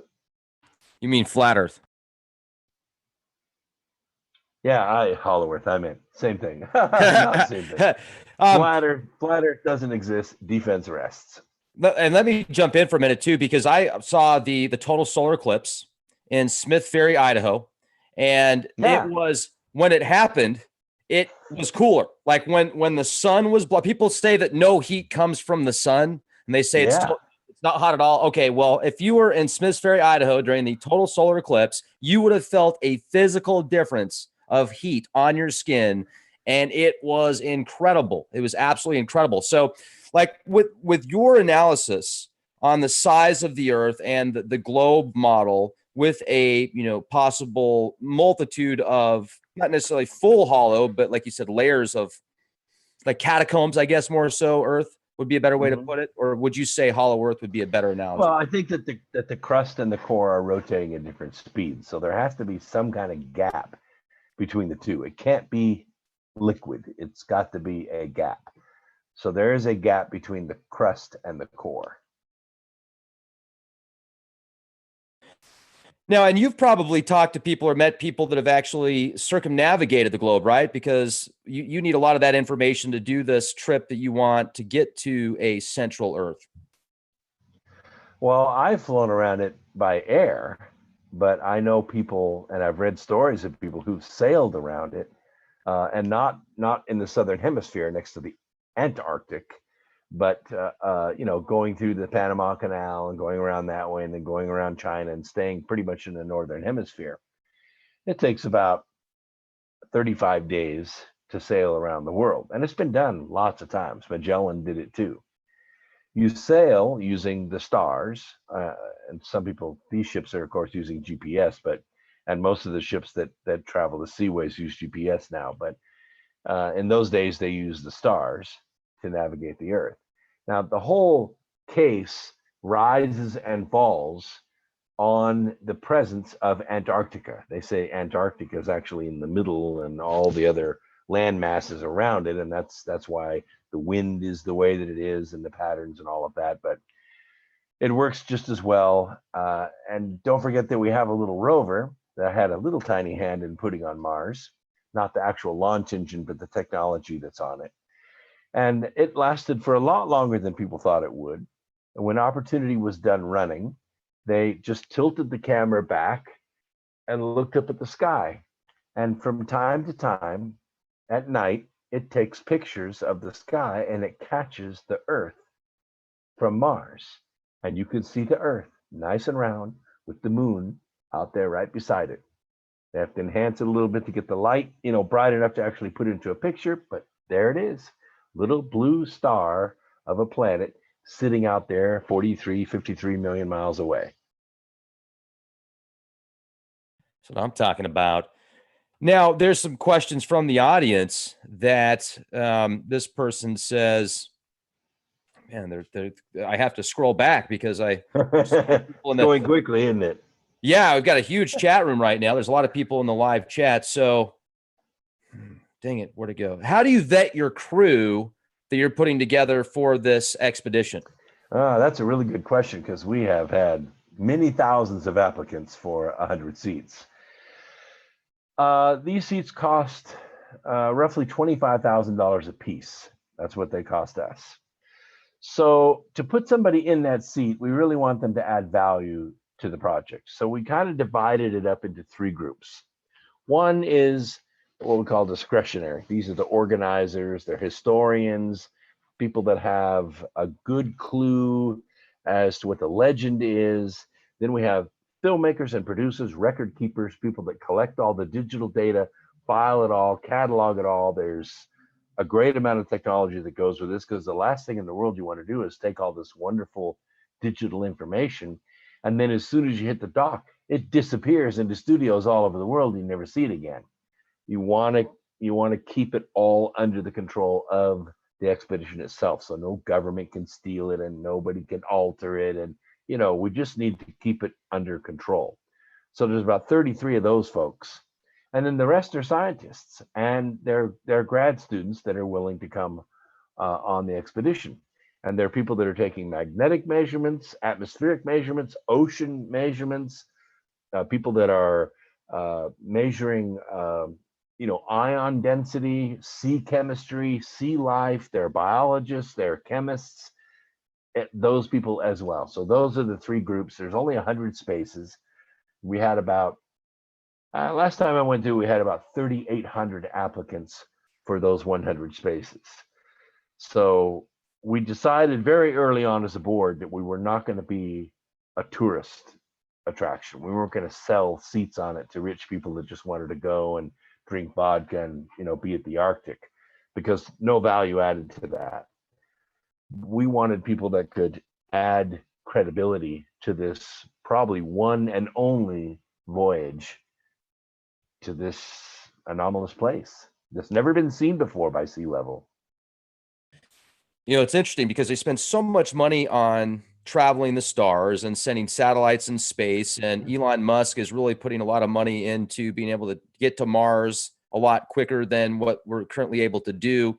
So I would think that they would spend that same kind of time and money into getting to the center of the earth, or maybe they have, maybe they've already been there. Maybe there's a base there. I mean, you know, maybe these stories about the break off civilizations from Germany being out there, and Oh, that's the certainly the Antarctic. Yeah, no, the Antarctic, we've made several attempts to get there, but we always run into the same blockade in New Zealand. You either have to be affiliated, which means you're with one of the 99 country authorized universities, or you're on a military mission. That's the only two ways you're going to Antarctic. There's no tourist trips to the Antarctic unless you just want to go photograph penguins. The Arctic, though, doesn't have penguins. They got bears. No penguins. They got bears. But it's not navigable. There's no way to get there unless you're in an icebreaker, not an ice-rated hull. You can do those. You can get up to about, I think, the 82nd or 83rd parallel. We tried to contract a ship out of Norway, and they told us, look, our hulls are ice-rated, but they're not icebreakers. The only icebreakers are Russian. And that's just the way it is. There's no other country can navigate these waters. And there's no way to get there unless you're willing to break a couple of meters of ice. I mean, that sounds like a very difficult journey. So maybe the Russians, I think they've got over 24 icebreakers now, don't they? I mean, they're really stepping Well, up those their are all game. little, though. The big ones, the ones that carry 125 crew members and 100 passengers. At one time, there were four. And then the Yamal and I think the Captain Kalibnikov have both been decommissioned. They're like 35 years old. The Arctica has just been dropped in the water, and the other one is the 50 Years of Glory. There's only two ships now that can actually make this trip. Okay. And one question, here's another question from somebody in the live chat. Would you be able to debunk the flat earthers theory of no curvature? Oh yeah, that's easy. I mean, that's the easiest one there is. The curvature of the Earth is roughly 8 miles of straight line to the horizon from 6 feet. So that gives you about the curvature of the Earth. The Earth is around 21,000 plus or minus miles around at the equator. Most of us are not at the equator, but if you go stand on the Santa Monica beach at sea level and you put your eyes right at 6 feet, you'll be able to see 8.5 miles to the horizon. And that's it. And every time you travel forward out to sea, the sea will curve away until you reach Japan. If it was flat, you should be able to stand at, Daidocho, which is, I was working in Daidocho, Japan, which is on the eastern side of Japan, right there on the beach. I should be able to see Seattle from there if it was flat. And guess what? You can't, because the Earth curves away. Now, you said you've flown around the Earth. Mm-hmm. Now, there's weird flight paths, and some people will say, well, how come this flight path won't give it the quickest, most direct path from point A to point B and over certain places in the Arctic, I think even? Well, because commercial flights are limited to flying at 600 miles an hour. I mean, you can fly a little bit faster than that ground speed, but they limit them to 600 miles an hour in the air so they don't inadvertently break the speed of sound. If you break the speed of sound, a plane that size would wreak havoc on the ground. So at that speed, you're going to travel, let's say, from Paris to New York, or let's say, Amsterdam to New York. That's a good trip. I made that several times. You usually have to fly north up around the Arctic Circle and then back down, because during the 7 hours that you're in the air, the Earth is rotating on its axis, and it's rotating away from you. Toward you. So if you're flying from Amsterdam to LA or to New York, it's going to take you an hour longer than it took you to fly from New York to Amsterdam. because when you're flying from west to east, remember the Earth is rotating, right? And as it's rotating underneath you. So you're in the air for 7 hours. Well, in that amount of time, an extra amount of distance has been traveled on the ground. Of course, you're in the air moving with it. So there's not a complete differential. Otherwise, you could just fly up, stay there for 7 hours, and then come straight down and be in Amsterdam. That's not the way it works because the atmosphere is moving with the planet itself. Now, if you were to go straight up into space and sit there, then yes, you could go around the planet every 2 hours if you do that. But in order to make that trip, the fastest way to do it is to go up into the Arctic and back down instead of traveling across the larger diameter of the planet. It's just more fuel efficient that way. Could you fly straight across right on the latitude line? Sure, you could. It would just take more fuel and more time. Yeah, fantastic. Thank you for explaining that. And then this question is from Yanashi. What is your opinion on blue holes and giant sinkholes? That's a good question. All these things are near surface anomalies. Even if they go, 3,000 feet deep, that's nothing. I've drilled holes 18,000 feet in the ground in the oil business. It's nothing. And there's no holes that occur naturally that are 18,000 feet deep. Just not. Even Everest is 8,444 meters, 29,000 feet. That's, not even 6 miles, from the top to sea level. So it's just not that far. The biggest mountain in the whole world is only 6 miles high. So it's just all surface anomalies, these sinkholes. I'm talking 900 miles. Like if you read the story, Edidorfa, which is just Aphrodite spelled backwards. Ostensibly what happened was he walked into Mammoth Cave and kept walking and ended up in the inner earth. So I went to Mammoth Cave 12 times. And I spent time with the cavers that don't just run the tours, actually explore the cave.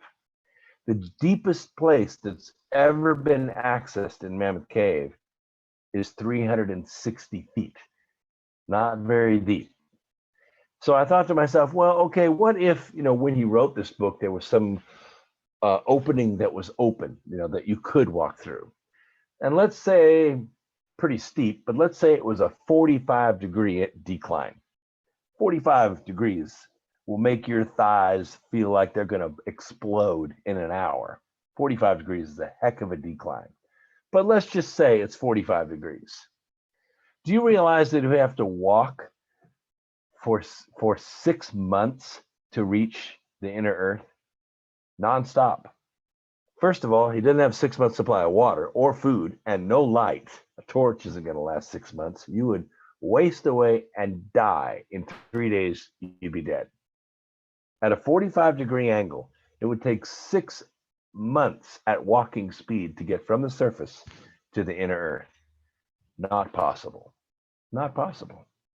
Even if you fell at 120 miles an hour terminal velocity straight down a shaft for 900 miles, it would take you all day. It would probably take you all day of falling to get there.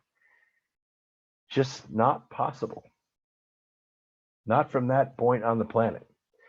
Even at the polar regions, we can expect, and by the way, I had this discussion with a rear admiral about a phenomenon that's been recorded in maritime records called oceanic depression. Back in the wooden ships days, ships used to sail in pairs or even threes, but they didn't sail next to each other because if it got foggy, they didn't want to run into each other. So they would stay a few miles apart where they were within view of one another, but far enough apart that they could see over the horizon that way and over the horizon that way to prevent from being, scuttled by pirates. Occasionally, what would happen is one of the ships would disappear for like all day, and then it would sail up and appear again. And the phenomenon is called the oceanic depression, where sea level is not quite sea level, where the sea kind of drops away, maybe 100 feet or so, and doesn't come back until you actually sail up out of this parabolic depression. And they It's in modern maritime logs as well. So I asked him, what do you think causes that? He said, well, we think these are areas of the crust where the gravity like is more intense and it pulls, the water down maybe closer to the crust. And maybe that's what causes it. And I said, well, have you ever given any thought to the idea that maybe they are areas of lesser gravity and the surrounding gravity is actually pulling the water away from that area? And that's what's making it make this bowl shape. And he said, I never really thought about that, but that makes sense. So one of the things we had to do on this expedition, we had to develop a gyroscopic way of measuring this oceanic depression, because you can't do it from sea level. You're at sea level. You can't do it from GPS because there's no parallax. The satellites are over the equator region for navigation. They're not over the polar regions. So you don't get enough satellites to get altitude. Maybe 2 or 3 satellites is all you can access, and it takes 12 satellites to really get good location. So we had to develop a gyroscope that we would actually set at Helsinki. We'd set it spinning and we would zero it. And then as we travel forward across the Earth, the gyroscope will stay stationary. The ship will sail across the curvature of the Earth. So the needle will move on the gyroscope, showing that we're sailing around the curvature of the Earth. Should be a steady, smooth arc. But if we begin to sail into a depression, what's going to happen is it's going to over-rotate. We're going to get a more, what's called the instantaneous rate of change. The change in attitude is going to accelerate. Once we do that, we're going to make a right-hand turn or a right angle turn and sail across it again.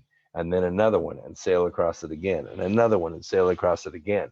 And our plan is to measure a good piece of that arc so that we can predict the diameter and the circumference of this shape. And then we're going to sail to the middle of it. It's the only surefire instrumental way we know to be able to find this oceanic depression. If we find that area of very low gravity, it may be an area where the crust is very thin. Now, keep in mind, this isn't shallow water. This is 4,400 meters deep, 12,000 feet. You're not going to drop a cable to the bottom and take a sample off the bottom. It's amazingly deep, cold, and treacherous water. We don't even know what the terrain looks like around that area. It could be mountains, it could be valleys, it could be smooth. We don't really know. But we do plan on taking water samples and everything at this low point and take as many measurements as we can, fly around with a helicopter, fly around with drones, do some underwater. Jill Heinerth is coming with us. She's a world famous under ice diver, to try to get some underwater photography of some of the sea life. And we're going to bring back the best record we possibly can. That is really cool. And Zappa asks, what do you think of the electric universe theory? Theory is a little loose word. In science, we have a scientific method that develops theories, but the hypothesis of an electric universe does seem to hold water. For one thing, gravity is a very weak force of the four forces in the universe. We have electromagnetism, we have gravity, and then we have the strong and weak molecular forces, which are very powerful. They're the most powerful forces in the universe. Electromagnetism is probably 200,000 times stronger than gravity, especially at distance. So, and this is one of the reasons why we had to come up with the idea of dark matter. Because what we do notice in the universe are clusters of galaxies and then superclusters of galaxies actually revolving around one another. In order for that to happen, we're like a whole bunch of mass in the universe. So we created the idea of dark matter, because when we look at stuff like this, we use a math system we call the standard model, which is a matrix. And if you know anything about matrix mathematics, you can get some pretty wild numbers when you start putting values in it. You get infinity, you get zero. We don't like those numbers. We want numbers. I don't care how many powers it's at or how many zeros are there, but we don't like infinity and we don't like zero. So we put values into the matrix on one side of the equation to cancel out infinity and zero so that we can come up with values that make sense to us. And one of the things we had to do was put in the idea of dark matter in order to make this equation give us answers that made sense to us. But that's only because the only formulas we have are based upon those four forces. If the universe is electric, and there is some direct observational factual data to back it up. One is some of the very bright objects in the universe are supernovas, quasars, pulsars, things like this. And they give us a spotlight way out there, like 150, 200, 1,000 light years away. And what it does, it backlights space for us. And most of the matter of the universe is gas. It's just little particles of gas spread everywhere in space. And what we can see when we backlight space is we see that that gas is sitting along flux lines. It's organized in rows that match electromagnetic flux. And so when we talk about an electric universe, we're able to tie bodies together that are billions of miles apart. This is how it's done. It's done along these electromagnetic flux lines, not gravity. And thank you for that. Much appreciated. And somebody was asking, let me scroll up here again because, man, this chat is just going so fast. The more information we put out, the more questions are going to come. So I'm not tired. We can keep it going. Maybe just a couple more questions and we'll close out tonight because I know that you are extremely busy and much appreciated, Brooks. It's really nice to speak with you. I mean, I love the information you're bringing to the table with everybody that's in the chat. There's just a few trolls, which is nice to see. I mean, you could be offering somebody organic water, that's highly distilled and they need it to survive. But if it, there'd be a troll out there that say, no, you need to give them Gatorade. How dare you give them water? No, it's just whatever. But okay, so where is this question? Electrolytes. Yeah, you need more electrolytes. Dang it. So, okay, I'm scrolling up here. This is like, wow, this is fast chat. This guy said, no. Where is it? I can't find. All right, you guys. Well, we are going to close it out tonight because I don't find these questions and it's been a long time. So anything else you want to share with us before we close out tonight, Brooks, that'd be awesome. And please, one more time, give the audience the information to your radio program and the book that you have. Well, X Squared Radio is every Sunday night from 8 to 11 Eastern. It's free. The chat's free. You can listen all you want. It's a call-in show live, so you can do that. I did write a trilogy this year that just finished. I came out in January of this year. It took me a year to write all three books. It's called Birth, Bearth. So it's like B in front of the word Earth. And it's a trilogy, 3 volumes.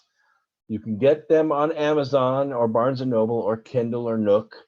And if you buy them, there are instructions inside the cover. You can write me and I will send you the audio versions of those books for free. So if you're not a good reader, don't worry about it. I read it for you. Or if you only like to listen to audiobooks, they are available at the website, which is birthtrilogy.com. Birthtrilogy.com, spelled the same way, Bearth. And my book that's coming out this Christmas is called Charm of Favor, a true story of the rise of the Clinton crime syndicate. It is phenomenal. Hello, ladies and gentlemen. You'll definitely want to get a copy of that. Absolutely. You can pre-order it, actually. You can go to charmoffavor.com.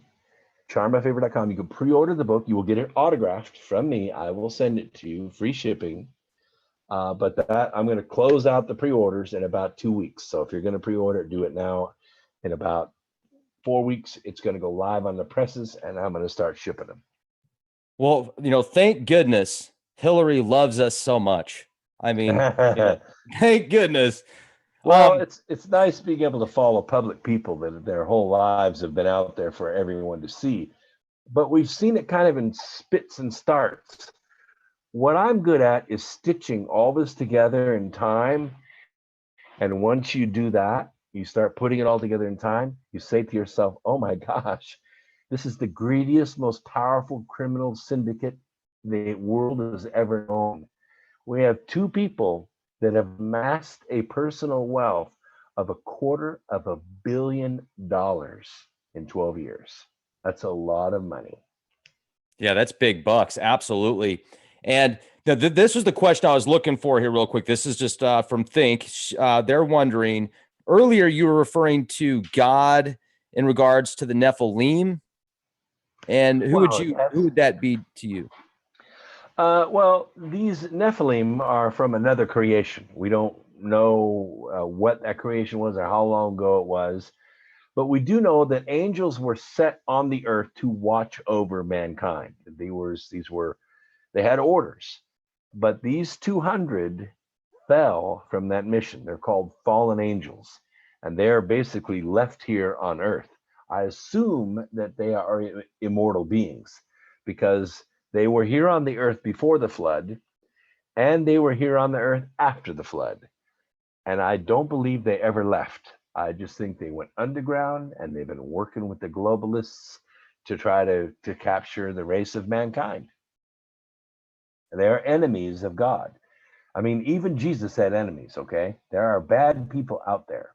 It doesn't matter how much you are loved. It only matters how much you love others. Right on. That's, yeah. Project good happiness, kindness, and love towards other people. And, that whole karma thing, you will get what you put out into the universe. And, let your conscience be your guide, ladies and gentlemen. A lot of people oftentimes, for some reason, think that they need, something in a religious scripture that was written thousands of years ago on the other side of the world to tell them what to do. What is your conscience telling you? I mean, that should be a good guide for you as well. And, it was really an honor to speak with you, Brooks. I hope I have an opportunity to speak with you again sometime, and hopefully. Absolutely. Right on. And hopefully, here soon, this adventure, this expedition to the Hollow Earth, and I'm going to find a way to latch some type of camera onto that vessel. So if I can't go with you, I'll be there at least live on YouTube. I love YouTube. I love the opportunity to share this information with the world out of my grandma's garage. Thanks, Grandma. You're the best. She makes the best sandwiches and milk and cookies. Right on, everybody. Also, give a shout out to Virtual Shield. Virtual Shield is a VPN that was designed from the ground up to protect your data and information from big data spies. Right now, they're offering a special less than $5 a month, a 20% discount, and a free trial. Click the link, the video description box, Virtual Shield. That is my shameless plug. Be excellent to each other and be the change you want to see. Thanks, Brooke. Thanks, Brooks. Thank you. The money to do it again, only this time he actually did find the North Magnetic Pole. So this is where the legend says that it is. It's roughly a 10,000 square mile. That's only 100 miles by 100 miles, but it's that size window that we can examine in that 6 days that we're in that location, where there's a helicopter on the ship. There are drones on the ship. So there are lots of things we can do to expand our search area. But keep in mind, we're bringing science teams from Washington University, Stanford University, Harvard, MIT, universities, Cambridge, and one in, I believe it's Sweden, the world's authority on the Ross gull. The leading ornithologist on the Ross gull is coming with it because it's a tiny little gull that strangely flies north for the winter. It finds someplace warm to nest north, but to this day we don't know where it nests. We don't have any idea. But it's not an Arctic bird. It's just a little tiny frail seagull. They can't take 95 degrees below zero or winds like that, so it has to nest someplace warm. The eggs would just freeze solid. So it's a mystery. It's just a mystery. So after that expedition's over, we should have all the atmospheric measurements, magnetic measurements.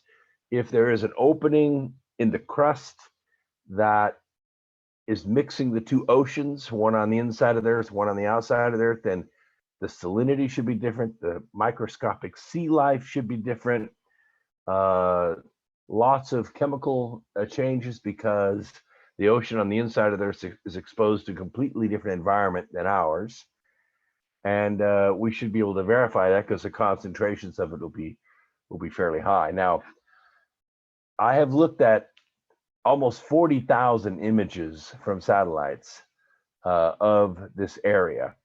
It's in the summertime very, very difficult to get an image of this because, as you know, the Data Denial Act of 2006, that's verboten. You can't let any live images north of the 80th parallel. Everything above the 80th parallel is animated. It's just no publicly available image. 2008, 2009. So we set our sights on 2010, and it just became untenable. We made a pilot film. We traveled to Tibet, to China, to Japan, to Mexico. We tried to follow every legend around the world. Those are trips we could afford. So we just raised the money and we went. We visited these places. We put the pilot film together. We won the Genes of Galileo contest in Tokyo, Japan with that film. So we had some momentum and we thought, more people know about Hollow Earth than knew about Middle Earth, before the movies came out. But evidently we just didn't have the ability to put the marketing together. So we decided to try, high net worth individuals, philanthropists. It just didn't work out. So now what we're doing is we've backed off all that and we're planning a 13-piece Netflix series on it. We have enough information together. We have enough interviews together. We have all the scientists that worked with us over the years and their papers. So we're going to put together a 13-piece, really nonfiction series on the legend of the Hollow Earth. And hopefully by the end of that, we've got enough presence, enough momentum that we can get this charter out of the way. The good news is that they just built a new icebreaker. It's the biggest, baddest dual-engine nuclear-powered icebreaker ever built, called the Antarctica. And we've got our sights set on that. It's not one of the old Soviet-era military icebreakers. This is a world-class icebreaker. It's the only ship in the world that can make this trip. So, if you could give the logistics then, because I have seen some really interesting images, actually one today from ESA that shows what looks like an opening to, like a central point to the Earth, although they're saying that that's just where there's no ice right there. And it's a perfect circle. I mean, it's literally perfect. And it correlates with much of the data that I have seen from, and I just did this the last podcast before I had an opportunity to speak with you. That's since 2006. Right. Yeah, it's actually a joint treaty between NOAA and EUMETSAT, which is the European version of the National Oceanic and Aeronautic Association. And because in times of conflict or war, they're not supposed to let any images out north of the 80th parallel. It gives imaging data that could be used by cruise missiles to reach their targets. So they don't let any of that information out. Google Earth, all that stuff is all animated. It's just it's a composite of what's up there. And we can't use GPS for navigation because there are no GPS satellites that far north either, especially at sea level.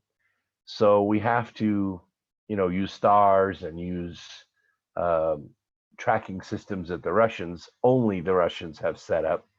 This is Russian water. It's a Russian shipping line. It's Russian territory. So it's the only way it can be done. And actually, the shipping company is very excited about the prospect. They're almost doing a joint venture with us, except that this ship costs so much to operate. It has a 3.5-year fuel supply, but it takes about $1 million to fuel the ship for that 3 years. If you look at the reports that Byrd said even on air when he was on the radio, and some of that was documented. And then the magazine that documented that was pretty much bought out, and the actual physical magazines. I've got a PDF of the magazine, but how Mhm. accurate is that? Do you think with Byrd and what he talked about and the information? That's a good question because accuracy and precision are two different things. According to Byrd, what he did is when he flew out of uh, Spitsbergen to make this flight, he had so many hours in the air, and his round trip, he didn't land. His round trip did not seem to jive with the distance that he said that he traveled. And this same route was done again the next year. And it's incredible data. They said that they've taken 2.5 million different pieces of information with satellite imagery to compile this image. So, and then I've seen many of the ancient Sumerian tablets and put those down that talk Mhm. about the netherworld and such. So, I mean, it's incredible. There's the ancients talked about it as well. So, where would you exactly go then? Would you go to Greenland area? Would you go to Antarctica? How are you going to get there? If you had all the money right now to do it and all the funds, what do you do?